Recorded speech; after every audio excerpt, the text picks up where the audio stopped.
Are you a worrier? Worrying about paying your bills? Will you lose your job? Are your children going to be fine? Is your spouse being faithful to you? This list can go on and on. Talk with a few people and you'll discover that too many of them live with some kind of worry. Not saying that it's not justified. It seems, though, that the amount of time spent worrying about something is at the bottom of the added anxiety, and most often than not, the act of worrying is a thief of the best times one can be living and also of one's health. Some medical practitioners have gone on record to say that constant, excessive worrying can trigger the release of stress hormones like cortisol and adrenaline, leading to physical and mental strain, which can then spill over onto other issues such as suppressed immunity, sleep disorders, digestive issues, as well as potential high blood pressure. Welcome, I am Daisy, your hostess. If you're new to my channel, we're at one of my book reading series where we have started on Norman Vincent Peale's book, The Power of Positive Thinking. We're now on video 4 of 6, and the author will be addressing the topic of worrying, and he will explore how optimistic thoughts can influence our emotions, our behaviors, and overall outlook on life. He will also share techniques which, if applied, can help you transform your mindset and lead to improved health, success, and inner peace. And who wouldn't want that, right? With that brief intro, I now turn the page. Chapter 8, I Don't Believe in Defeat. If you are thinking thoughts of defeat, I urge you to rid yourself of such thoughts. For as you think defeat, you tend to get it. Adopt the I don't believe in defeat attitude. I want to tell you about some people who have put this philosophy into effect with excellent results and shall explain the techniques and formulas which they used so successfully. If you read these incidents carefully and thoughtfully and believe as they did and think positively and put these techniques into operation, you too can overcome defeats which at the present moment may seem inevitable. I hope you are not like an obstacle man of whom I was told. He was called an obstacle man because regardless of whatever suggestion was advanced, his mind instantly went to all possible obstacles in connection with it. But he met his match and learned a lesson which helped to change his negative attitude. It came about in the following manner. The directors of his firm had a project under consideration which involved considerable expense and some definite hazards as well as success possibilities.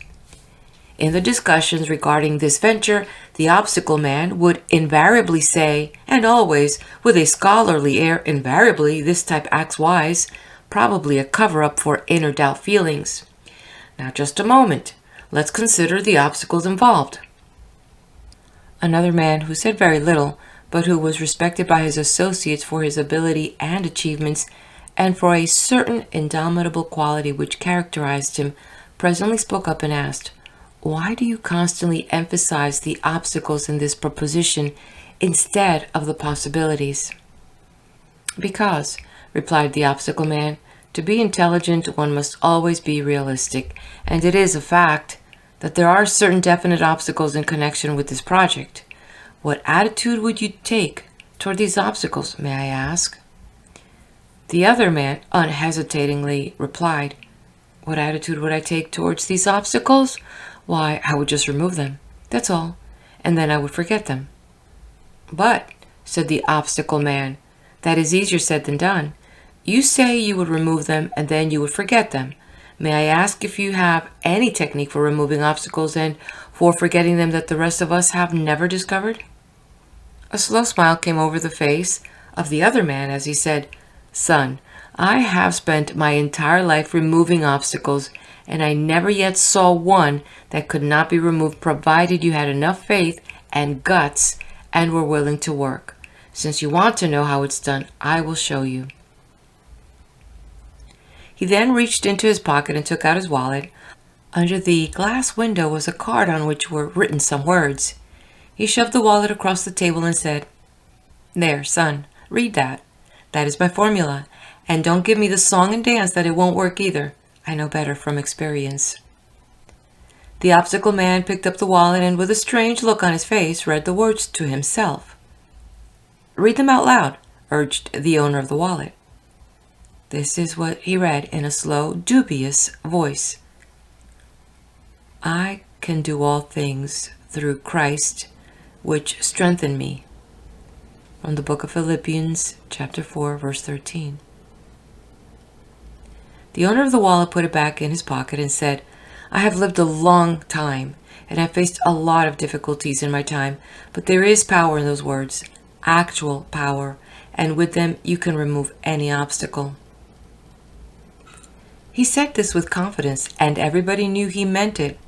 This positiveness, together with the facts of his experience, which were known to all, for he was a remarkable man who had overcome many odds, and because of the further fact that he was not in any sense holier than thou, made his words convincing to the men around the table. At any rate, there was no more negative talk. The project was put into operation, and despite difficulties and risks, turned out successfully. The technique used by this man is based on the primary fact about an obstacle, which is, don't be afraid of it. Practice believing that God is with you and that in combination with Him, you have the power to handle it. So the first thing to do about an obstacle is simply to stand up to it and not complain about it or whine under it, but forthrightly attack it. Don't go crawling through life on your hands and knees, half defeated. Stand up to your obstacles and do something about them. You will find that they haven't half the strength you think they have. A friend in England sent me a book by Winston Churchill entitled Maxims and Reflections. In this book, Churchill tells of the British General Tudor, who commanded a division of the British Fifth Army which faced the Great German Assault in March 1918. The odds were heavily against him, but General Tudor knew how to meet an apparently immovable and undefeatable obstacle. His method was simple. He merely stood and let the obstacle break on him, and he, in turn, broke the obstacle. Here's what Churchill said about General Tudor. This is a very great sentence, and it is filled with power. "The impression I had of Tudor was of an iron peg hammered into the frozen ground, immovable." General Tudor knew how to stand up to an obstacle. Just stand up to it, that's all, and don't give way under it, and it will finally break. You will break it. Something has to break it, and it won't be you. It will be the obstacle. You can do this when you have faith. Faith in God and faith in yourself. Faith is the chief quality you need. It is enough. In fact, it is more than enough.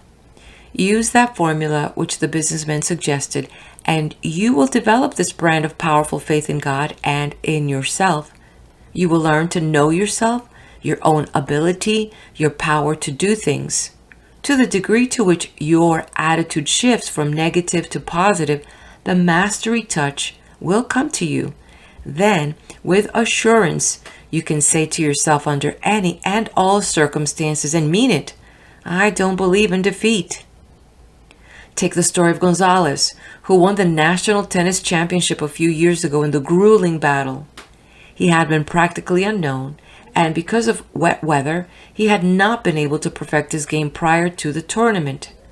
The sports writer of a metropolitan newspaper, in analyzing Gonzalez, said that there was certain defects in his techniques and gave it as his opinion that probably greater champions had played on the courts. However, he credited Gonzalez with a marvelous serve and a skillful volley.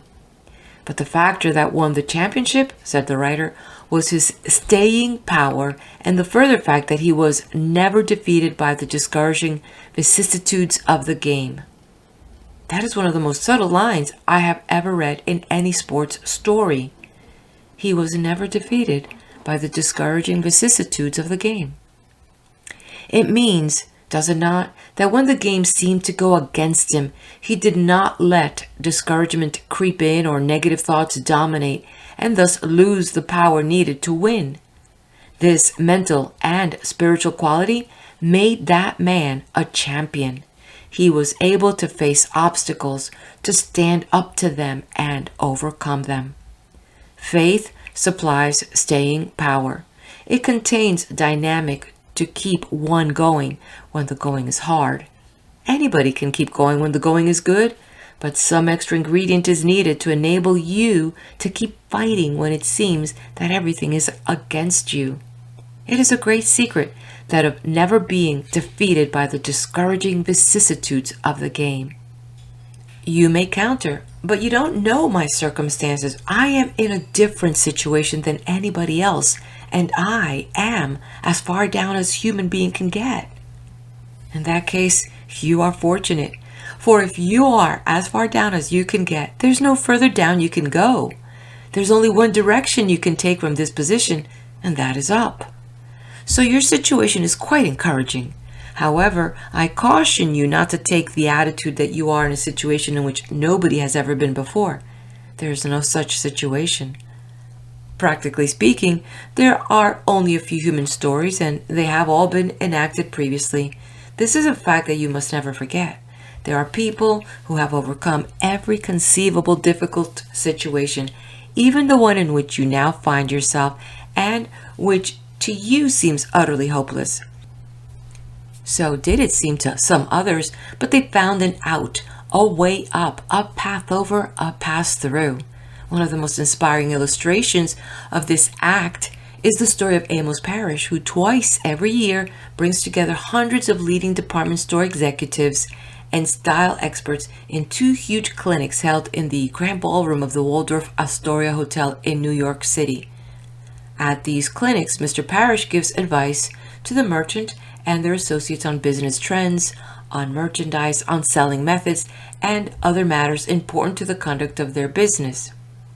Having attended a number of the clinics, however, I am convinced that the greatest values Mr. Parrish transmits to his customers are courage and positive thinking, a deep belief in themselves, and the confidence that they can overcome all difficulties. He seems a living example of the philosophy which he teaches. As a boy, he was sickly. Moreover, he stuttered. He was sensitive and a victim of an inferiority complex. It was thought that he would not live because of his weakened physical condition, but one day Amos Parrish had a spiritual experience. Faith dawned in his mind, and from then on he knew that with the help of God and the utilization of his own powers, he could achieve. He developed a unique idea of service to businessmen, and so highly do they rate it that they are willing to pay large fees to attend a 2-day session twice a year under the business wisdom and inspiration of Amos Parrish. To me, it is a moving experience to sit with that big crowd in a hotel ballroom and listen to AP, as he is affectionately called, talk positive thinking to those important businessmen and women. Sometimes he has the greatest difficulty with his stuttering, but he is never discouraged. He refers to it frankly and with a sense of humor. One day, for example, he was trying to say the word Cadillac. He tried several times and was unable to get it out, and finally did so with a powerful effort. Then he commented, "I can't even say Cadillac, let alone buy one." The audience roared with laughter, but I noted that they looked up at him with affection written on their faces. Everyone leaves a meeting at which he speaks with the conviction that they too can turn their obstacles into assets. Again, I repeat, there is no difficult you can't overcome. A wise and philosophical Negro man once said to me, when asked how he overcame his difficulties, "How do I get through a trouble? Well, first I try to go around it, and if I can't go around it, I try to get under it, and if I can't get under it, I try to go over it, and if I can't get over it, I just plow right through." Then he added, "God and I plow right through it." Take seriously that formula of a businessman given earlier in this chapter. Stop reading for a moment and repeat it over to yourself 5 times, and each time you say, conclude with this affirmation: I believe that. Here's the formula again. I do all things through Christ, which strengthened me. From the book of Philippians, chapter 4, verse 13. Say that 5 times every day, and it will release indomitable power in your mind. Your subconscious, which always resents any change, may say to you, you don't believe any such thing. But remember that your subconscious mind, in a sense, is one of the greatest liars in existence. It concurs in and sends back to you your own errors about your abilities. You have created the negative attitude in your subconscious, and it gives this error back to you. So just turn on your subconscious and say to it, now look here, I do believe that. I insist on believing it. If you talk to your subconscious mind with that positiveness, in due course, it will be convinced. One reason is because you're now feeding it positive thoughts. In other words, you are at last telling the truth to your subconscious. After a while, your subconscious mind will begin to send back the truth to you. The truth being that with the help of Jesus Christ, there isn't any obstacle you cannot overcome. An effective method for making your subconscious positive in character is to eliminate certain expressions of thought and speech, which we may call the little negatives. These so-called little negatives clutter up the average person's conversation, and while each one is seemingly unimportant in itself, the total effect of these attitudes is to condition the mind negatively. When this thought of little negatives first occurred to me, I began to analyze my own conversational habits and was shocked by what I found. I discovered that I was making such statements as, I'm afraid I'll be late, or I wonder if I'll have a flat tire, or I don't think I can do that, or I'll never get through this job. There's so much to do. If something turned out badly, I might say, oh, that's just what I expected. Or, again, I might observe a few clouds in the sky and would gloomily state, I knew it was going to rain. These are little negatives, to be sure, and a big thought is, of course, more powerful than a little one, but it must never be forgotten that mighty oaks from little acorns grow, and if a mass of little negatives clutter up your conversation, they are bound to seep into your mind. It is surprising how they accumulate in force, and presently, before you know it, they will grow into big negatives. So I determined to go to work on the little negatives and root them out of my conversation. I found that the best way to eliminate them was deliberately to say a positive word about everything. When you keep asserting that things are going to work out well, that you can do the job, that you will not have a flat tire, that you will get there on time, by talking of good results, you invoke the law of positive effects, and good results occur. Things do turn out well. On a roadside billboard, I saw an advertisement of a certain brand of motor oil. The slogan read, a clean engine always delivers power. So will a mind free of negative produce positives. That is to say, a clean mind will deliver power. Therefore, flush out your thoughts. Give yourself a clean mental engine. Remember that a clean mind, even as a clean engine, always delivers power. So to overcome your obstacles and live the I don't believe in defeat philosophy, cultivate a positive idea pattern deeply in your consciousness. What we do with obstacles is directly determined by our mental attitude. Most of our obstacles, as a matter of fact, are mental in character. Ah, you may object. Mine are not mental, mine are real. Perhaps so, but your attitude toward them is mental. The only possible way you can have an attitude is by the mental process, and what you think about your obstacles largely determines what you do about them. Form the mental attitude that you cannot remove an obstacle, and you will not remove it. Not if you think you can't, but get the idea firmly fixed that the obstacle is not so great as you previously considered it to be. Hold the idea that it is removable, and however faintly you entertain this positive thought, from the very moment you begin to think in this manner, the process is inaugurated, which will lead to its ultimate removal. If you have been long defeated by a difficulty, it is probably because you have told yourself for weeks, months, and even for years that there is nothing you can do about it. You have so emphasized your inability to yourself that your mind gradually accepted the conclusion upon which you have insisted. And when your mind is convinced, you are convinced. For as you think, so are you. But on the contrary, when you employ this new and creative concept, I can do all things through Christ, then you develop a new mental slant. Emphasize and re-emphasize that positive attitude, and you will finally convince your own consciousness that you can do something about difficulties. When at last your mind becomes convinced, astonishing results will begin to happen. Of a sudden, you discover that you have the power you would never acknowledge. I played golf with a man who was not only an excellent golfer, but a philosopher as well.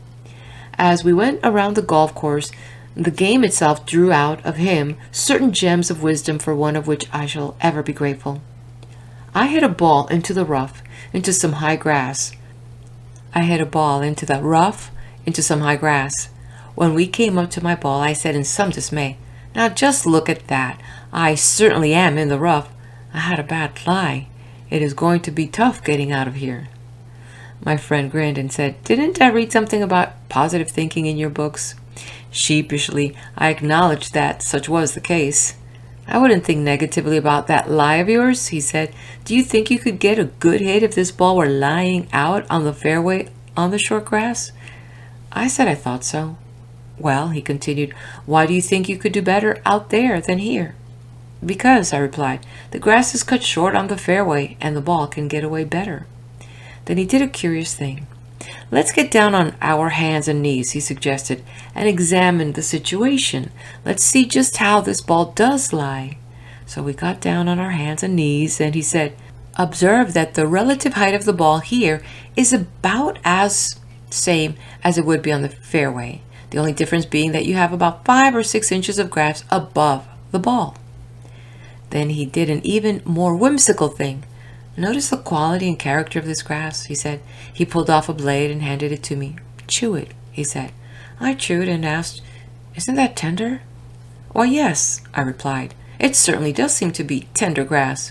"Well," he continued, "an easy swing of your number 5 iron will cut through that grass almost like a knife." And then he gave me this sentence, which I'm going to remember as long as I live, and I hope you will also. "The rough is only mental. In other words," he continued, "it is rough because you think it is. In your mind, you have decided that here is an obstacle which will cause you difficulty. The power to overcome this obstacle is in your mind. If you visualize yourself lifting that ball out of the rough, believing you can do it, your mind will transfer flexibility, rhythm, and power to your muscles, and you will handle that club in such a manner that the ball will rise right out of there in a beautiful shot. All you need to do is to keep your eye on that ball and tell yourself that you're going to lift it out of that grass with a lovely stroke. Let the stiffness and tension go out of you. Hit it with exhilaration and power. Remember, the rough is only mental."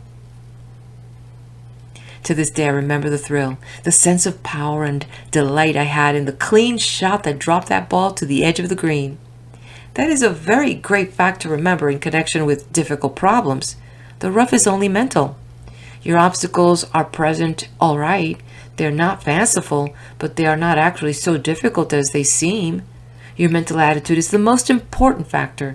Believe that Almighty God has put in you the power to lift yourself out of the rough by keeping your eye firmly fixed on the source of your power. Affirm to yourself that through this power you can do anything you have to do. Believe that this power is taking the tension out of you, that this power is flowing through you.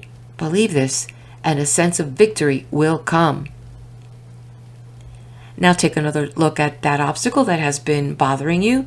You will find that it isn't so formidable as you thought. Say to yourself, the rough is only mental. I think victory. I get victory. Remember that formula. Write it on a piece of paper. Put it in your wallet. Stick it up on your mirror where you shave each morning. Put it over the kitchen sink. Put it on your dressing table and on your desk. Keep looking at it until its truth drives into the depths of your consciousness, until it permeates your whole mental attitude, until it becomes a positive obsession. I can do all things through Christ, which strengthen me. What may seem to be a difficult proposition is, as I have pointed out, hard or easy in proportion to how we think about it. It may be said that three men vitally affected the thought process of Americans: Emerson, Thoreau, and William James. Analyze the American mind even to this late date, and it is evident that the teachings of these three philosophers combined to create that particular genius of the American who is not defeated by obstacles and who accomplishes impossibles with amazing efficiency. A fundamental doctrine of Emerson is that the human personality can be touched with divine power, and thus greatness can be released from it. William James pointed out that the greatest factor in any undertaking is one's belief about it. Thoreau told us that the secret of achievement is to hold a picture of a successful outcome in mind. Still, another wise American was Thomas Jefferson, who, like Franklin, set for his guidance a series of rules. Franklin had 13 daily rules, Jefferson only 10. One of Jefferson's rules was this, and I think it is priceless: always take hold of things by the smooth handle. That is, go at a job or at your difficult by the use of a method that will encounter the least resistance. Resistance causes friction in mechanics. Therefore, it is necessary in mechanics to overcome or reduce friction.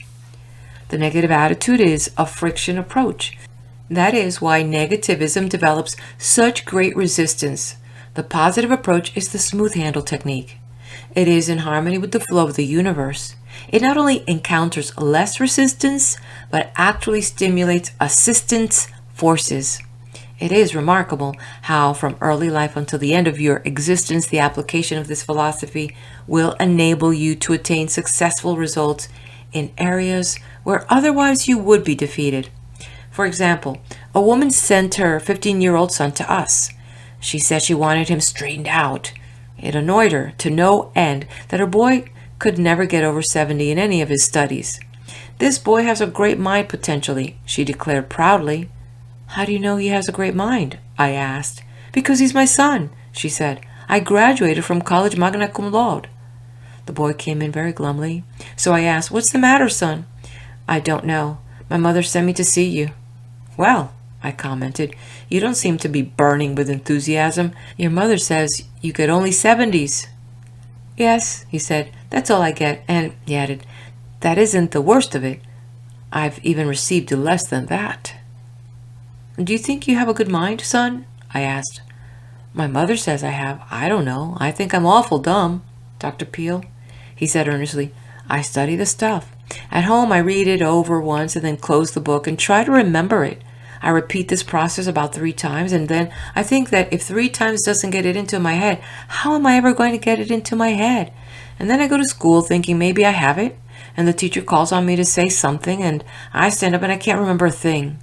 Then, he said, examinations come along, and I sit there and I just get hot and cold all over, and I can't think of the answers. I don't know why, he continued. I know that my mother was a great scholar. I guess I just haven't got it in me. This negative thought pattern, combined with the inferiority feeling stimulated by his mother's attitude, was of course overwhelming him. He froze up in his mind. His mother had never told him to go to school and study for the wonder and glory of learning knowledge. She was not wise enough to encourage him to compete with himself rather than with others. And she was constantly insisting that he duplicate her success in scholarship. Little wonder that under this pressure he froze mentally. I gave him some suggestions that proved helpful. Before you read your lessons, pause a moment and pray in this manner. Lord, I know I have a good mind and that I can get my work. Then get yourself relaxed and read the book without strain. Imagine you're reading a story. Do not read it twice unless you wish. Simply believe that you got it on the first reading. Visualize the material as soaking in and germinating. Then next morning, as you go to school, say to yourself, I have a wonderful mother. She is very pretty and sweet, but she must have been an old bookworm to get those high marks. And who wants to be an old bookworm anyway? I don't want to become magna cum nothing. I only want to get through school creditably. In class, when the teacher calls on you, quickly pray before answering. Then believe the Lord will at that moment help your mind to deliver. When an examination is given, affirm in prayer that God is releasing your mind and that the right answers are given you. The boy followed these ideas, and what marks do you think he got the following semester? 90. I am sure that this boy, having discovered the amazing workability of the I don't believe in defeat philosophy, will employ the amazing power of positive thinking in all the affairs of his life. I could use so many illustrations of the manner in which men's lives have been revamped by these procedures that this book would grow to unwieldy size. Moreover, these are incidents and experiences out of everyday life that are in no way theoretical, but are entirely practical. My mail is literally filled with testimonials sent by people who, having heard or read accounts I have told of victorious life experiences, have felt moved to relate similar occurrences in their own lives. Such a letter came from a gentleman who tells about his father as follows. I know several people who have used the plan in this letter with amazing results. My father was a traveling salesman. One time he sold furniture, another time hardware, sometimes it was leather goods. He changed his line every year. I would hear him telling Mother that this was his last trip in stationery or in bed lamps or whatever it was he was selling at the moment. Next year, everything would be different. We would be on Easy Street. He had a chance to go with a firm that had a product that sold itself. It was always the same. My father never had a product that sold. He was always tense, always afraid of himself, always whistling in the dark. Then one day a fellow salesman gave Father a copy of a little 3-sentence prayer. He was told to repeat it just before calling on a customer. Father tried it, and the results were almost miraculous. He sold 85% of all calls made during the first week, and every week thereafter the results were wonderful. Some weeks the percentages ran as high as 95, and Father had 16 weeks in which he sold every customer called on. Father gave this prayer to several other salesmen, and in each case it brought astounding results. The prayer my father used is as follows. I believe I am always divinely guided. I believe I will always take the right turn of the road. I believe God will always make a way where there is no way. The head of a small firm who had a great many difficulties in establishing his business told me that he was immeasurably helped by a technique which he invented. He had trouble, he said, with the tendency to blow up a small difficulty into a seemingly insurmountable obstacle. He knew that he was approaching his problems in a defeatist attitude and had common sense enough to realize that these obstacles were not so difficult as he had made them to appear to be. As he told the story, I wondered if he did not have that curious psychological difficulty known as the will to fail. He employed a device which reconditioned his mental attitude after a time, had a noticeable effect on his business. He simply placed a large wire basket on his office desk. The following words were printed on a card and wired to his basket. With God, all things are possible. Whenever a problem came up, which the old mechanism of defeat began to develop into a big difficulty, he threw the paper pertaining to it into the basket marked, With God all things are possible, and let it rest there for a day or two. It is queer how each matter, when I took it out of that basket again, didn't seem difficult at all, he reported. In this act, he dramatized the mental attitude of putting the problem in God's hands. As a result, he received power to handle the problem normally and therefore successfully. As you finish this chapter, please say the following line aloud. I don't believe in defeat. Continue to affirm that until the idea dominates your subconscious attitudes. End of chapter. Chapter 9. How to break the worry habit. You do not need to be a victim of worry. Reduced to its simplest form, what is worry? It is simply an unhealthy and destructive mental habit. You were not born with the worry habit. You acquired it. And because you can change any habit and any acquired attitude, you can cast worry from your mind. Since aggressive direct action is essential in the elimination process, There is just one proper time to begin an effective attack on worry, and that is now. So let us start breaking your worry habit at once. Why should we take the worry problem this seriously? The reason is clearly stated by Dr. Smiley Blanton, eminent psychiatrist. Anxiety is the great modern plague. A famous psychologist asserts that fear is the most disintegrating enemy of human personality, and a prominent physician declares that worry is the most subtle and destructive of all human diseases. Another physician tells us that thousands of people are ill because of dammed up anxiety. These sufferers have been unable to expel their anxieties, which have turned inward on the personality, causing many forms of ill health.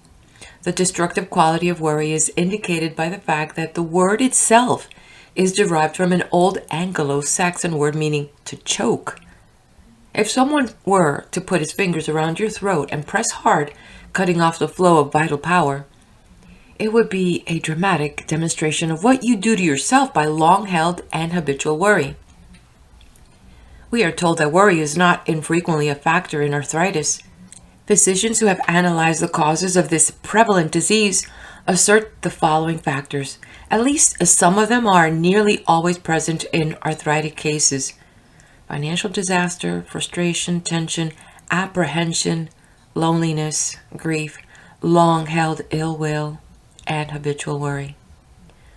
A clinic staff is said to have made a study of 176 American executives of the average age of 44 years and discovered that one half had high blood pressure, heart disease, or ulcers. It was notable in every case of those thus afflicted that worry was a prominent factor. The worrier, so it seems, is not likely to live as long as the person who learns to overcome his worries. The Rotarian magazine carried an article entitled, "How Long Can You Live?" The author says that the waistline is the measure of your lifeline. The article also declares that if you want to live long, observe the following rules: keep calm, go to church, eliminate worry. A survey shows that church members live longer than non-church members. Better join the church if you don't want to die young. Married people, according to the article, live longer than single people. Perhaps this is because a married couple can divide the worry. When you are single, you have to do it all alone. A scientific expert on length of life made a study of some 450 people who lived to be 100 years of age.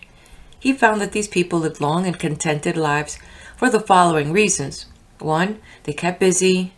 2. They used moderation in all things. 3. They ate lightly and simply. 4. They got a great deal of fun out of life. 5. They were early to bed and early up. 6. They were free from worry and fear, especially fear of death. 7. They had serene minds and faith in God. Haven't you often heard a person say, "I'm almost sick with worry," and then add with a laugh, "But I guess worry never really makes you ill"? But that is where he is wrong. Worry can make you ill. Dr. George W. Cryle, famous American surgeon, said, "We fear not only in our minds, but in our hearts, brains, and viscera, that whatever the cause of fear and worry, the effect can always be noted in the cells, tissues, and organs of the body." Dr. Stanley Cobb, neurologist, says that worry is intimately connected with the symptoms of rheumatoid arthritis. A doctor recently stated that there is an epidemic of fear and worry in this country. All doctors, he declared, are having cases of illness which are brought on directly by fear and aggravated by worry and a feeling of insecurity. But do not be discouraged, for you can overcome your worries. There is a remedy that will bring you sure relief. It can help you break the worry habit, and the first step to take in breaking it is simply to believe that you can. Whatever you believe you can do with God's help. Here then is a practical procedure which will help to eliminate abnormal worry from your experience. Practice emptying the mind daily. This should be done preferably before retiring at night to avoid the retention by the consciousness of worries while you sleep. During sleep, thoughts tend to sink more deeply into the subconscious. The last 5 minutes before going to sleep are of extraordinary importance, for in that brief period the mind is most receptive to suggestion. It tends to absorb the last ideas that are entertained in waking consciousness. This process of mind drainage is important in overcoming worry, for fear thoughts, unless drained, can clog the mind and impede the flow of mental and spiritual power. But such thoughts can be emptied from the mind and will not accumulate if they are eliminated daily. To drain them, utilize a process of creative imagination. Conceive of yourself as actually emptying your mind of all anxiety and fear. Picture all worry thoughts as flowing out as you would let water flow from a basin by removing the stopper. Repeat the following affirmation during this visualization. With God's help, I am now emptying my mind of all anxiety, all fear, all sense of insecurity.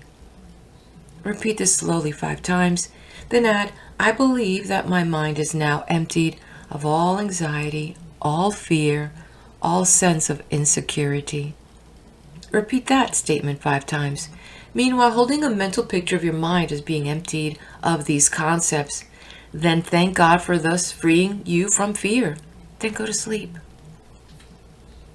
The procedure may be further strengthened by imaginatively thinking of yourself as reaching into your mind and one by one removing your worries. A small child possesses an imaginative skill superior to that of adults. A child responds to the game of kissing away a hurt or throwing away a fear. This simple process works for the child because in his mind he believes that that is actually the end of it. The dramatic act is a fact for him, and so it proves to be the end of the matter.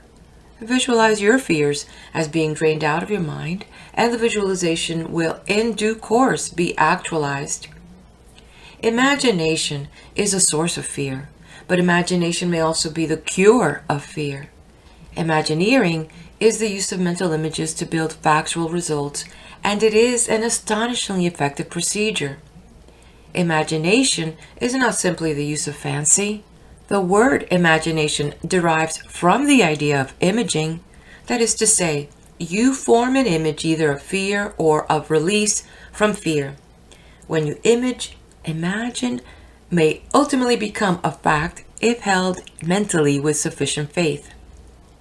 Therefore, hold an image of yourself as delivered from worry, and the drainage process will in time eliminate abnormal fear from your thoughts. However, it is not enough to empty the mind, for the mind will not long remain empty. It must be occupied by something. It cannot continue in a state of vacuum. Therefore, upon emptying the mind, practice refilling it. Fill it with thoughts of faith, hope, courage, expectancy. Say aloud such affirmations as the following. God is now filling my mind with courage, with peace, with calm assurance. God is now protecting me from all harm. God is now protecting my loved ones from all harm. God is now guiding me to right decisions. God will see me through this situation. A half dozen times each day, crowd your mind with such thoughts as these until the mind is overflowing with them. In due course, these thoughts of faith will crowd out worry. Fear is the most powerful of all thoughts, with one exception, and that one exception is faith. Faith can always overcome fear. Faith is the one power against which fear cannot stand. Day by day, as you fill your mind with faith, there will be ultimately no room left for fear. This is the one great fact that no one should forget. Master faith, and you will automatically master fear. So the process is, empty the mind and cauterize it with God's grace, then practice filling your mind with faith, and you will break the worry habit. Fill your mind with faith, and in due course, the accumulation of faith will crowd out fear. It will not be of much value merely to read this suggestion unless you practice it. And the time to begin practicing it is now, while you think of it and while you are convinced that the number one procedure in breaking the worry habit is to drain the mind daily of fear and fill the mind daily with faith. It is just as simple as that. Learn to be a practicer of faith until you become an expert in faith. Then fear cannot live in you. The importance of freeing your mind of fear cannot be overemphasized. Fear is something over a long period of time, and there is a real possibility that by fearing, you may actually help bring it to pass. The Bible contains a line which is one of the most terrible statements ever made. Terrible in its truth. For the thing which I greatly feared has come upon me, from the book of Job, chapter 3, verse 25. Of course it will. For if you fear something continuously, you tend to create conditions in your mind propitious to the development of that which you fear. An atmosphere is encouraged in which it can take root and grow. You tend to draw it to yourself. But do not be alarmed. The Bible also constantly reiterates another great truth. That which I have greatly believed has come upon me. It does not make that statement in so many words, and yet again and again, and still again, the Bible tells us that if we have faith, nothing is impossible unto us, and according to your faith be it done unto you. So if you shift your mind from fear to faith, you will stop creating the object of your fear and will instead actualize the object of your faith. Surround your mind with healthy thoughts, thoughts of faith and not fear, and you will produce faith results instead of fear results. Strategy must be used in the campaign against the worry habit. A frontal attack on the main body of worry with the expectation of conquering it may prove difficult. Perhaps a more adroit plan is to conquer the outer fortifications one by one, gradually closing in on the main position. To change the figure, it might be well to snip off the little worries on the farthest branches of your fear, then work back and finally destroy the main trunk of worry. At my farm, it was necessary to take down a large tree, much to my regret. Cutting down a great old tree is fraught with sadness. Men came with a motor-driven saw, and I expected them to start by cutting through the main trunk, near the ground. Instead, they put up ladders and began snipping off the small branches, then the larger ones, and finally the top of the tree. Then all that remained was the huge central trunk, and in a few moments my tree lay neatly stacked, as though it had not spent 50 years in growing. If we had cut the tree at the ground before trimming off the branches, it would have broken nearby trees in falling. It is easier to handle a tree the smaller you can make it, so explained the tree man. The vast tree of worry, which over long years has grown up in your personality, can best be handled by making it as small as possible. Thus, it is advisable to snip off the little worries and expressions of worry. For example, reduce the number of worry words in your conversation. Words may be the result of worry, but they also create worry. When a worry thought comes to mind, immediately remove it with a faith thought and expression. For example, I'm worried that I will miss the train. Then start early enough to be sure to get there on time. The less worrying you do, the more likely you are to start promptly, for the uncluttered mind is systematic and is able to regulate time. As you snip off these small worries, you will gradually cut back to the main trunk of worry. Then, with your developed greater power, you will be able to eliminate basic worry, i.e., the worry habit, from your life. My friend, Dr. Daniel A. Poling, gives a valuable suggestion. He says that every morning before he arises, he repeats these two words, I believe, 3 times. Thus, at the day's beginning, he conditions his mind to faith, and it never leaves him. His mind accepts the conviction that by faith he is going to overcome his problems and difficulties during the day. He starts the day with creative positive thoughts in his mind. He believes, and it is very difficult to hold back the man who believes. I related Dr. Poling's I believe technique in a radio talk and had a letter from a woman who told me that she had not been very faithful to her religion, which happened to be the Jewish faith. She said their home was filled with contention, bickering, worry, and unhappiness. Her husband, she declared, drank far too much for his own good and sat around all day doing no work.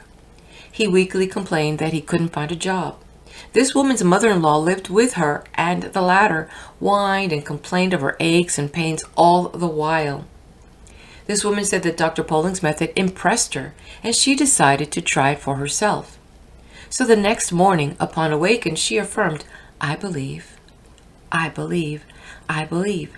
In her letter, she excitedly reported, it has been only 10 days since I started this plan, and my husband came home last night and told me he had a job paying $80 a week. And he also says that he is going to quit drinking. I believe he means it. What is even more wonderful, my mother-in-law has practically stopped complaining of her aches and pains. It is almost as if a miracle had happened in the house. My worries seem to have just about disappeared. That does indeed seem almost magical. And yet that miracle happens every day to people who shift over from negative fear thoughts to positive faith thoughts and attitudes. My good friend, the late Howard Chandler Christie, the artist, had many a sound anti-worry technique. Scarcely ever have I known a man so filled with the joy and delight of life. He had an indomitable quality, and his happiness was infectious. My church has a policy of having the minister's portrait painted sometime during his pastorate. This portrait hangs in the minister's home until his death, when it reverts to the church and is placed in a gallery along with pictures of his predecessors. It is usually the policy of the Board of Elders and Deacons to have a portrait painted when, in their wise judgment, the minister is at the height of his good looks. Mine was painted several years ago. While sitting for Mr. Christie, I asked, "Howard, don't you ever worry?" He laughed. "No, not on your life. I don't believe in it." "Well," I commented, "that is quite a simple reason for not worrying. In fact, it seems to me too simple. You just don't believe in it, therefore you don't do it. Haven't you ever worried?" I asked. He replied, "Well, yes. I tried it once. I noticed that everybody else seemed to worry, and I figured I must be missing something. So one day I made up my mind to try it. I set aside a day and said, 'That is to be my worry day.' I decided I would investigate this worry business and do some worrying just to see what it was like. The night before the day came, I went to bed early to get a good night's sleep, to be rested up to do a good job of worrying the next day. In the morning, I got up, ate a good breakfast, for you can't worry successfully on an empty stomach, and then decided to get to my worrying. Well, I tried my best to worry until along about noon, but I just couldn't make heads nor tails of it. It didn't make sense to me, so I just gave it up." He laughed one of those infectious laughs of his, but I said, "You must have some other method of overcoming worry." He did indeed, and it perhaps the best method of all. "Every morning I spend 15 minutes filling my mind full of God," he said. "When your mind is full of God, there's no room for worry. I fill my mind of God every day, and I have the time of my life all day long." Howard Christie was a great artist with a brush, but he was an equally great artist with life, because he was able to take a great truth and simplify it down to its basic fact, namely that only that comes out of the mind which originally you put into the mind. Fill the mind with thoughts of God rather than with thoughts of fear, and you will get back thoughts of faith and courage. Worry is a destructive process of occupying the mind with thoughts of contrary to God's love and care. Basically, that is all worry is. The cure is to fill the mind with thoughts of God's power, His protection, and His goodness. So spend 15 minutes daily filling your mind full of God. Cram your mind full of the I believe philosophy, and you will have no mental room left to accommodate thoughts of worry and lack of faith. Many people feel to overcome such troubles as worry because, unlike Howard Christie, they allow the problem to seem complicated and do not attack it with some simple technique. It is surprising how our most difficult personal problems often yield to an uncomplicated methodology. This is due to the fact that it is not enough to know what to do about difficulties. We must also know how to do that which should be done. The secret is to work out a method of attack and keep working it. There is value in doing something that dramatizes to our minds that an effective counterattack is in process. In so doing, we bring spiritual forces to bear upon the problem in a manner both understandable and usable. One of the best illustrations of this technique strategy against worry was a scheme developed by a businessman. He was a tremendous worrier. In fact, he was fast getting himself into a bad state of nerves and ill health. His particular form of worry was that he was always doubtful as to whether he had done or said the right thing. He was always rehashing his decisions and getting himself unnerved about them. He was a postmodern expert. He is an exceptionally intelligent man. In fact, a graduate of 2 universities, in both instances with honors. I suggested that he ought to work out some simple method that would help him to drop the day when it was over and go ahead into the future and forget it.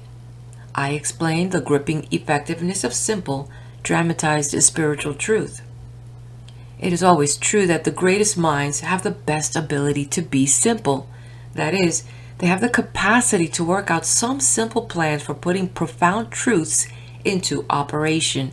And this man did that in connection with his worries. I noticed that he was improving and commented on it. "Oh yes," he said, "I finally got the secret and it was worked amazingly well." He said that if I would drop into his office sometime toward the close of the day, he would show me how he had broken the worry habit. He telephoned me one day and asked me to have dinner that evening. I met him at his office at closing time.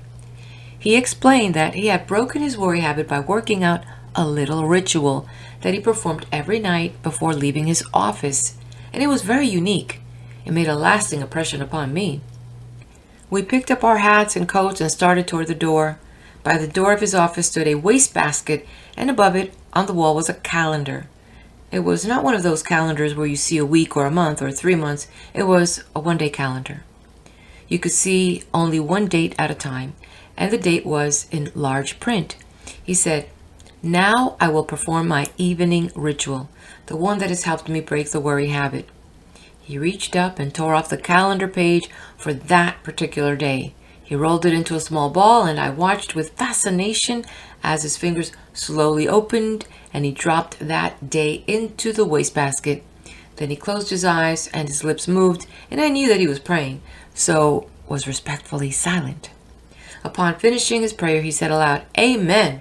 Okay, the day is over. Come on, let's go out and enjoy ourselves." As we walked down the street, I asked, "Would you mind telling me what you said in that prayer?" He laughed and said, "I don't think it is your kind of prayer," but I persisted, and he said, "Well, I pray something like this. Lord, you gave me this day. I didn't ask for it, but I was glad to have it. I did the best I could with it, and you helped me, and I thank you. I made some mistakes. That was when I didn't follow your advice, and I'm sorry about that. Forgive me. But I had some victories and some successes too, and I am grateful for your guidance. But now, Lord, mistakes or successes, victories or defeats, the day is over, and I'm through with it, so I'm giving it back to you. Amen." Perhaps this isn't an orthodox prayer, but it certainly proved to be an effective one. He dramatized the finishing of the day, and he set his face to the future, expecting to do better the next day. He cooperated with God's method. When the day is over, God blacks it out by bringing down the curtain of night. By this method, this man's past mistakes and failures, his sins and of omission and commission gradually lost their hold on him. He was released from the worries that accumulated from his yesterdays. In this technique, this man was practicing one of the most effective anti-worry formulas, which is described in these words. "But this one thing I do, forgetting those things which are behind, and reaching forth unto those things which are before, I press toward the mark for the prize of the high calling of God in Christ Jesus." From the book of Philippians, chapter 3, verse 13 through 14. Other practical anti-worry techniques may suggest themselves to you, and I should like to hear of those which are, after careful use, prove effective. I believe that all of us who are interested in self-improvement are fellow students in God's great spiritual laboratory. Together we work out practical methods of successful living. People from everywhere are kind enough to write me about their methods and the results attained. I try to be helpful in making tested methods available to others through books, sermons, newspaper, columns, radio, television, and other media. In this manner, there can be developed a great many people who have the know-how for overcoming not only worry, but other personal problems as well. To conclude this chapter in a manner designed to help you go to work, now to break the worry habit, I list a 10-point worry-breaking formula. 1. Say to yourself, worry is just a very bad mental habit and I can change any habit with God's help. 2. You become a worrier by practicing worry.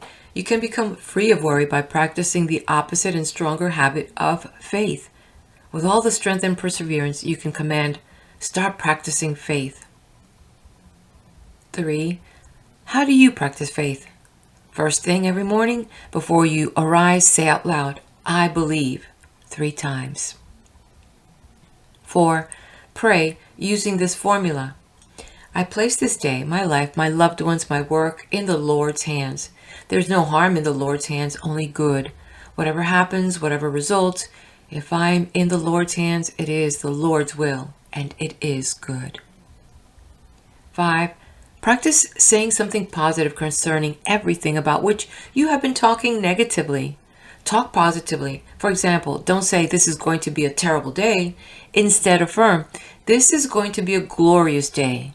Don't say I'll never be able to do that. Instead, affirm with God's help, I will do that. 6. Never participate in a worry conversation. Shoot an injection of faith into all your conversations. A group of people talking pessimistically can infect every person in the group with negativism. But by talking things up rather than down, you can drive off that depressing atmosphere and make everyone feel hopeful and happy. 7. One reason you are a worrier is that your mind is literally saturated with apprehension thoughts, defeat thoughts, gloomy thoughts. To counteract, mark every passage in the Bible that speaks of faith, hope, happiness, glory, radiance. Commit each to memory. Say them over and over again until these creative thoughts saturate your subconscious mind. Then the subconscious will return to you what you have given it, namely optimism, not worry. 8. Cultivate friendships with hopeful people. Surround yourself with friends who think positive, faith-producing thoughts and who contribute to a creative atmosphere. This will keep you re-stimulated with faith attitudes. 9. See how many people you can help to cure their own worry habit. In helping another to overcome worry, you get greater power over it within yourself. 10. Every day of your life, conceive of yourself as living in partnership and companionship with Jesus Christ.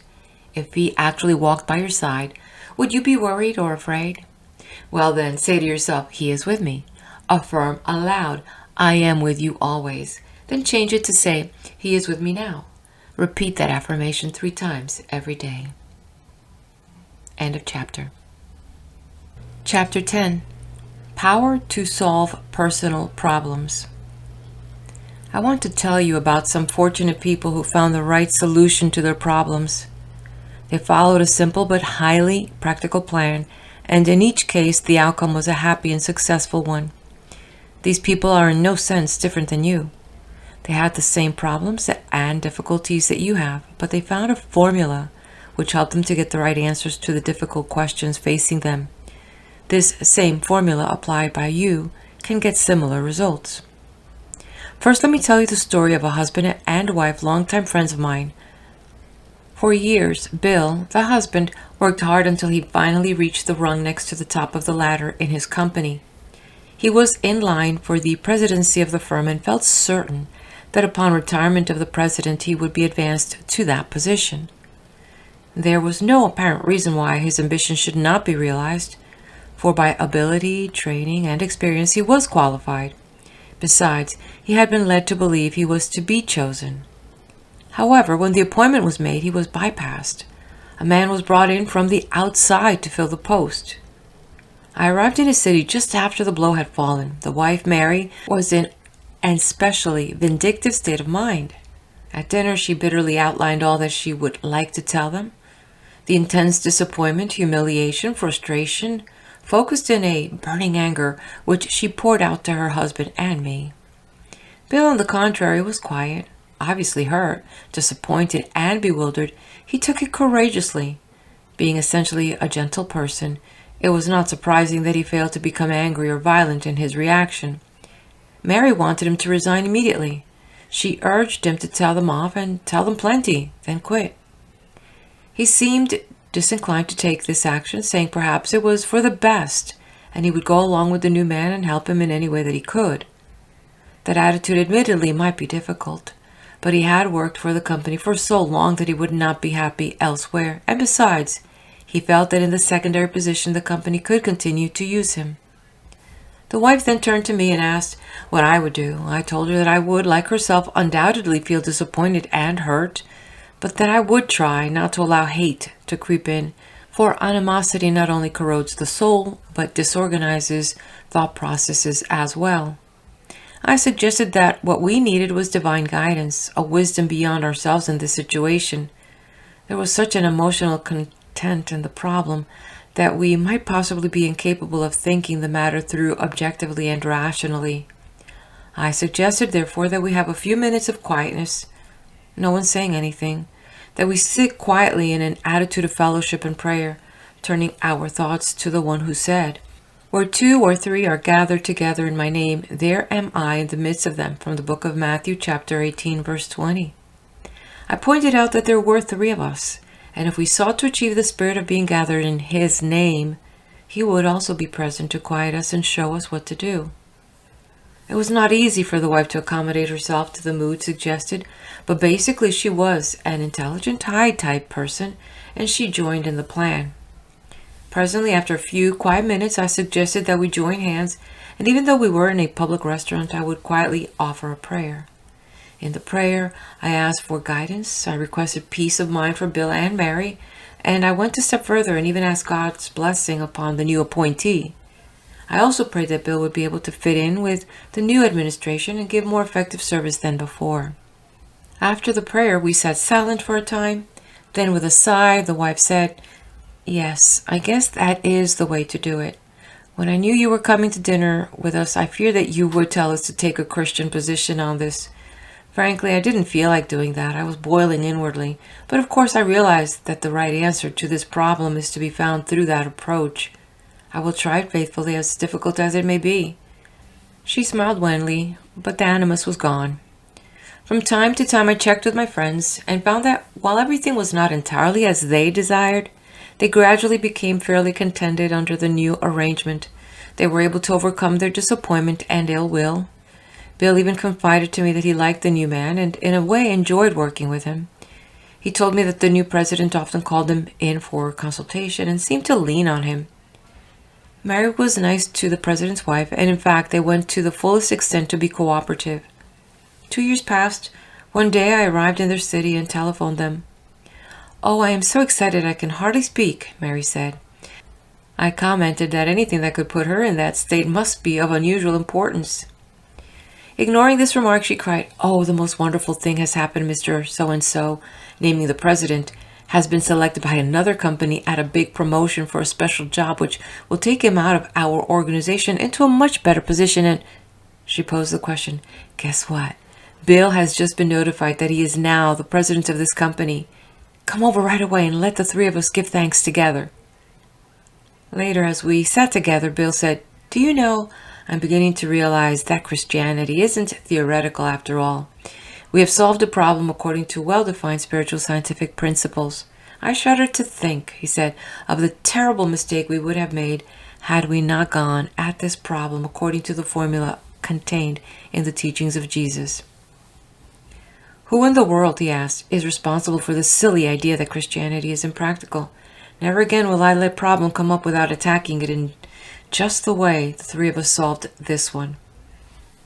Well, several years have passed, and Mary and Bill have had other problems, and to each of them they have applied this same technique, invariably with good results. By the put-in God's hands method, they have learned to solve their problems aright.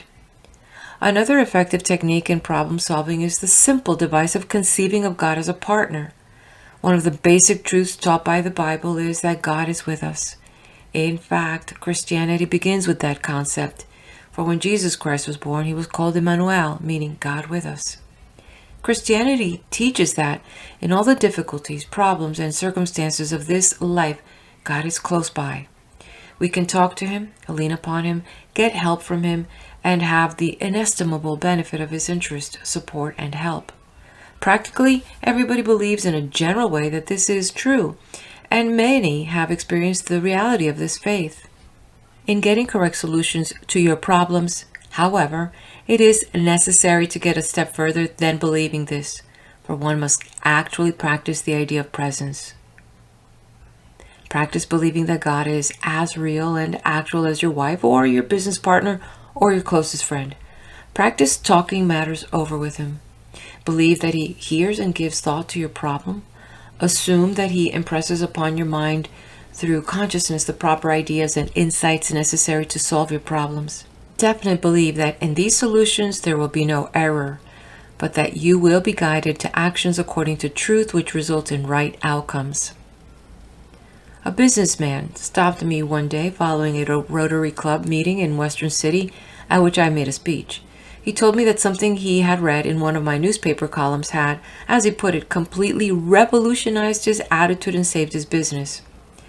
Naturally, I was interested and pleased that any little thing I had said would bring about such a splendid result. I had been having quite a difficult time in my business, he said. In fact, it was beginning to be a very serious question as to whether I could save my business. A series of unfortunate circumstances, together with market conditions, regulatory outcomes and procedures, and dislocations to the economy of the country, generally affected my line profoundly. I read this article of yours in which you advanced the idea of taking God in as a partner. I think you used the phrase, effect a merger with God. When I first read that, it seemed to me a rather cracked brain idea. How could a man on earth, a human being, take God as a partner? Besides, I had always thought of God as a vast being, so much bigger than man that I was like an insect in his sight, and yet you were saying that I should take him as a partner. The idea seemed preposterous. Then a friend gave me one of your books, and I found similar ideas scattered all through it. You told actual life stories about people who followed this advice. They all seemed to be sensible people, but still I was unconvinced. I always had the idea that ministers are idealistic theorists, that they know nothing about business and practical affairs, so I sort of wrote you off, he said with a smile. However, a funny thing happened one day. I went to my office so depressed that I actually thought perhaps the best thing for me to do would be to blow my brains out and get away from all these problems which seemed completely to floor me. Then into my mind came this idea of taking God as a partner. I shut the door, sat in my chair, and put my head on my arms on the desk. I might as well confess to you that I hadn't prayed before more than a dozen times in as many years. However, I certainly did pray on this occasion. I told the Lord that I had heard this idea about taking him in as a partner, that I wasn't actually sure what it meant or how one did it. I told him I was sunk, that I couldn't get any ideas except panicky ones, that I was baffled, bewildered, and very discouraged. I said, Lord, I can't offer you much in the way of a partnership, but please join with me and help me. I don't know how you can help me, but I want to be helped. So I now put my business, myself, my family, and my future in your hands. Whatever you say goes. I don't even know how you're going to tell me what to do, but I am ready to hear and will follow your advice if you will make it clear. Well, he continued, that was a prayer. And he finished praying. I sat at my desk. I guess I expected something miraculous to happen, but nothing did. However, I did suddenly feel quiet and rested. I actually had a feeling of peacefulness. Nothing out of the ordinary occurred that day, nor that night, but next day, when I went to my office, I had a brighter and happier feeling than usual. I began to feel confident that things would turn out right. It was hard to explain why I felt that way. Nothing was any different. In fact, you might even say things were a shade worse, but I was different, at least a little different. This feeling of peacefulness stayed with me, and I began to feel better. I kept praying each day and talked to God as I would to a partner. They were not church prayers, just plain man-to-man talk. Then one day in my office, all of a sudden, an idea popped in my mind. It was like toast popping up in a toaster. I said to myself, well, what do you know about that?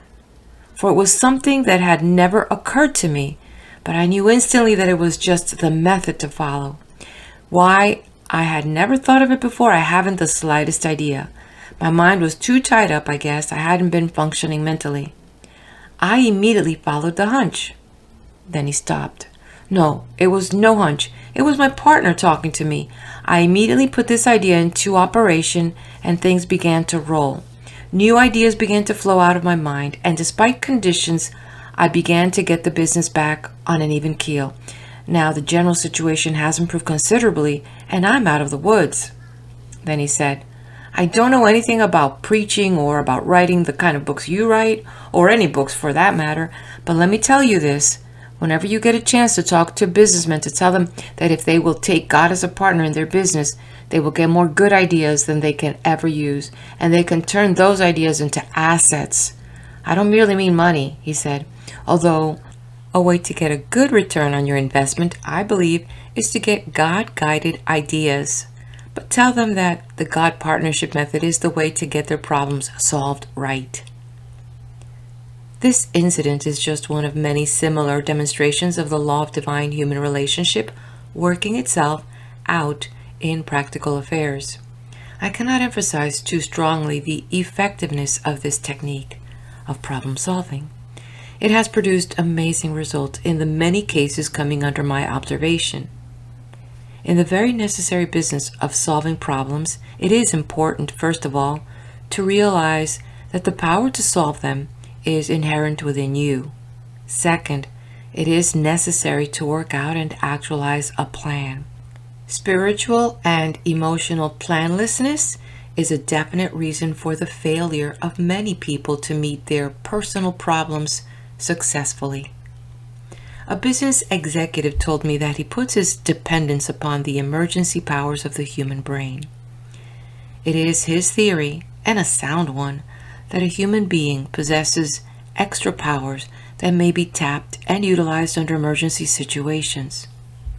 In the ordinary conduct of day-by-day living, these emergency powers lie dormant, but under extraordinary circumstances, the personality is able, when called upon, to deliver extra power if needed.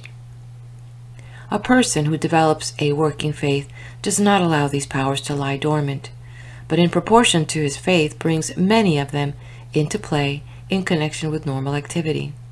This explains why some people demonstrate greater force than others in daily requirements and in a crisis.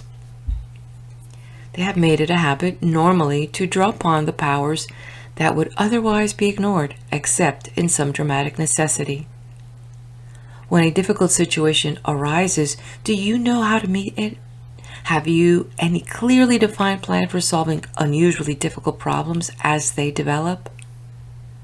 Many people proceed on a hit or miss method, and sadly enough, most frequently they miss.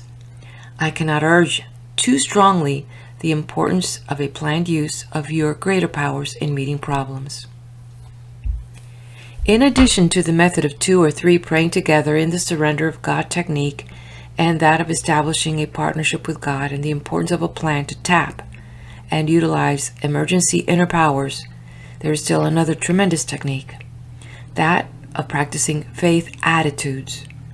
I read the Bible for years before it ever dawned on me that it was trying to tell me that if I would have faith, and really have it, that I could overcome all of my difficulties, meet every situation, rise above every defeat, and solve all the perplexing problems of my life. The day that realization dawned on me was one of the greatest, if not the greatest, of my life. Undoubtedly, many people will read this book who have never gotten the faith idea of living, but I hope you will get it now, for the faith technique is without question one of the most powerful truths in the world having to do with the successful conduct of human life. Throughout the Bible, the truth is emphasized again and again that if you have faith as a grain of mustard seed, nothing shall be impossible to you. That's from the book of Matthew, chapter 17, verse 20.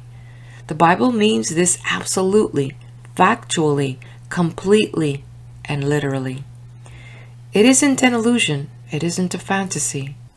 It is not an illustration, nor a symbol, nor a metaphor, but the absolute fact.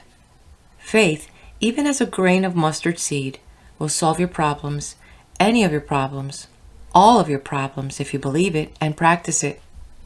According to your faith, be it unto you, from the book of Matthew, chapter 9, verse 29. The requirement is faith, and directly, in proportion to the faith that you have and use, will you get results. Little faith gives you little results. Medium faith gives you medium results. Great faith gives you great results. But in the generosity of Almighty God, if you have only the faith symbolized by a grain of mustard seed, it will do amazing things in solving your problems. For example, let me tell you the thrilling story of my friends Maurice and Mary Alice Flint. I became acquainted with them when a previous book of mine, A Guide to Confident Living, was condensed in Liberty magazine. Maurice Flint, at that time, was failing and failing badly. Not only was he failing in his job, but as a person as well. He was filled with fear and resentment and was one of the most negative persons I have ever encountered. He was endowed with a nice personality and at heart was a wonderful fellow, but he had simply messed life up, as he himself admitted. He read the condensation of the book in which is emphasized the idea of mustard seed faith. At this time, he was living in Philadelphia with his family, a wife and 2 sons. He telephoned my church in New York, but for some reason did not make contact with my secretary. I mention this to show his already changing mental attitude, for normally he would never have called a second time because it was his pathetic habit to give up everything after a feeble effort. But in this instance, he persevered until he got through and secured the information relative to the time of church services. The next Saturday, he drove from Philadelphia to New York with his family to attend church, which he continued to do even in the most inclement weather. In an interview later, he told me his life story in full detail and asked if I thought he could ever make anything of himself. The problems of money, of situations, of debts, of the future, and primarily of himself were so complicated, and he was so overwhelmed with difficulty that he regarded the situation as completely hopeless. I assured him that if he would get himself personally straightened out and get his mental attitudes attuned to God's pattern of thought, and if he would learn and utilize the technique of faith, all of his problems could be solved. One attitude that both he and his wife had to clear out of their minds was that of resentment. They were duly mad at everybody, and acutely so at some. They were in their present unhappy condition, so they reasoned in their diseased thoughts, not because of any failure on their part, but because of dirty deals other people had given them. They actually used to lie in bed at night, telling each other what they would like to say to other people by way of insult. In this unhealthy atmosphere, they tried to find sleep and rest, but with no successful result. Maurice Flint really took to the faith idea. It gripped him as nothing ever had. His reactions were weak, of course, for his willpower was disorganized. At first, he was unable to think with any power or force due to his long habit of negativism, but he held on tenaciously, even desperately, to the idea that if you have faith as grain of mustard seed, nothing is impossible. With what force he did have, he absorbed faith. Of course, his capacity to have faith gradually increased as he practiced it. One night, he went into the kitchen where his wife was washing dishes. He said, "The faith idea is comparatively easy on Sunday in church, but I can't hold it. It fades. I was thinking that if I could carry a mustard seed in my pocket, I could feel it when I began to weaken, and that would help me to have faith." He then asked his wife, "Do we have any of those mustard seeds, or are they just something mentioned in the Bible? Are there mustard seeds today?" She laughed and said, "I have some right here in a pickle jar." She fished one out and gave it to him. "Don't you know, Maurice," Mary Alice said, "that you don't need an actual mustard seed? That is only the symbol of an idea." "I don't know about that," he replied. "It says mustard seed in the Bible, and that's what I want. Maybe I need the symbol to get faith." He looked at it in the palm of his hand and said wonderingly, "Is that all the faith I need? Just a small amount like this tiny grain of mustard seed?" He held it for a while and then put it in his pocket, saying, "If I can get just my fingers on that during the day, it will keep me working on this faith idea." But the seed was so small he lost it, and he would go back to the pickle jar for another one, only to lose it also. One day, when another seed became lost in his pocket, the idea came to him. Why couldn't he put the grain of mustard seed in a plastic ball?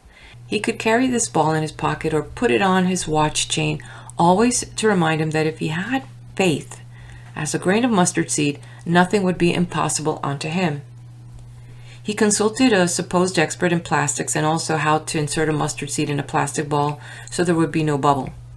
The expert said it could not be done for the reason that it had never been done, which of course was no reason at all. Flint had enough faith by this time to believe that if he had faith, even as a grain of mustard seed, he could put a mustard seed in a plastic sphere. He went to work and kept at it for weeks and finally succeeded. He made up several pieces of custom jewelry, necklace, bow pin, keychain, bracelet, and sent them to me. They were beautiful, and on each gleamed the translucent sphere with the mustard seed within, which one was a card which bore the title, Mustard Seed Remembrance. The card also told how this piece of jewelry could be used, how the mustard seed would remind the wearer that if he had faith, nothing was impossible. He asked me if I thought these articles could be merchandised. I was no expert in such matters, so I showed them to Grace Alsler, consulting editor of Guidepost magazine. She took the jewelry to our mutual friend, Mr. Walter Hoving, president of Bonwood Teller Department Store, one of the greatest executives in the country. He at once saw the possibilities in this project.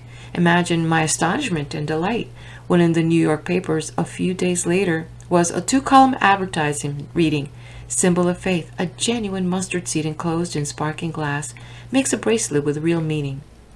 And in the advertisement was the scripture passage, "If ye have faith as a grain of mustard seed, nothing shall be impossible unto you." From the book of Matthew, chapter 17, verse 20. These articles sold like hotcakes. Now, hundreds of great department stores and shops throughout the country find difficulty keeping them in stock. Mr. and Mrs. Flint have a factory in Midwestern City producing mustard seed remembrances. Curious, isn't it? A failure goes to church and hears a text out of the Bible and creates a great business. Perhaps you had better listen more intently to the reading of the Bible and the sermon the next time you go to church. Perhaps you too will get an idea that will rebuild not only your life, but your business as well. Faith in this instance created a business for manufacturing and distributing a product that has helped and will help thousands upon thousands of people.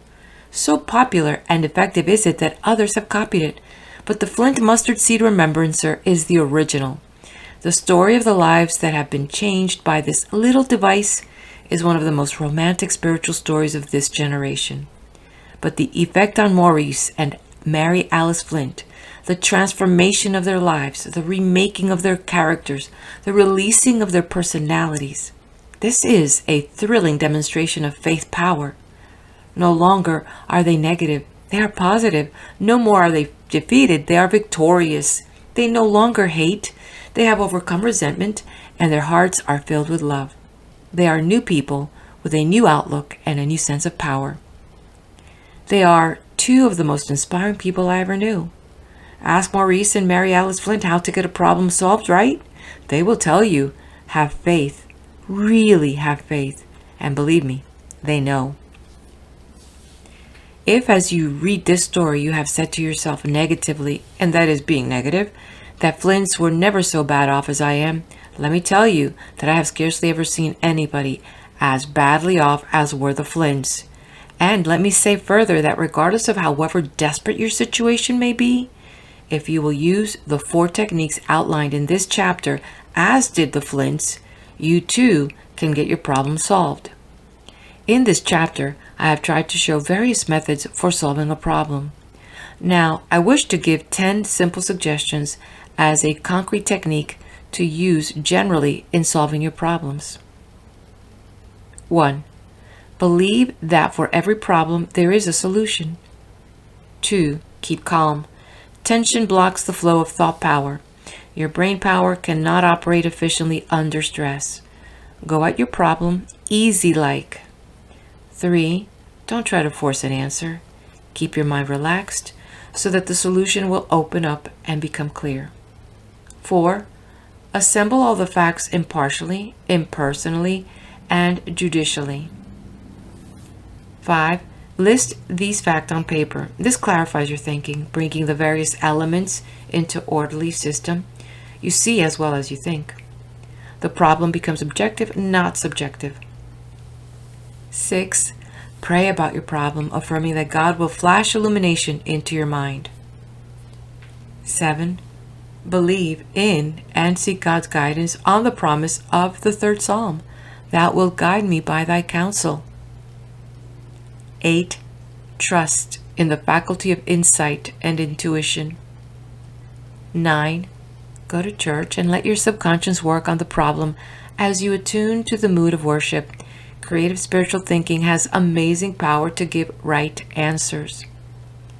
10.